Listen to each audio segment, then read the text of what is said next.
کودکی زید بن نهاره. زید در کودکی همراه مادرش به دیدار خویشاوندان قبیله‌اش رفته بود. در همان زمان قبیله دشمن به نام قبیله قین یا گروه عرب‌های مهاجن به آن منطقه حمله کردند.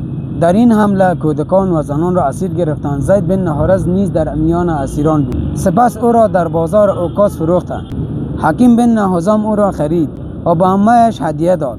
زمانی که حضرت خدیجه با همراه رسول الله صلی الله علیه و ازدواج کرد، بعد از ازدواج حضرت خدیجه زید را به رسول الله صلی الله علیه و بخشید.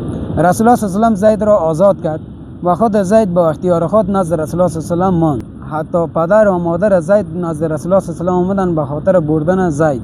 رسول الله صلی الله علیه و برای زید اختیار داد که همراه مادرش برود. زید گفت من کسی را از تو بهتر نمیدانم و تو برای من مانند پدر و عمو است. به همین دلیل نزد رسول الله صلی الله علیه و ماند و مردم مدتی حتی زید را بن محمد میگفتند تا اینکه آیه فرزندخواندگی نازل شد. سوره احزاب آیه 40.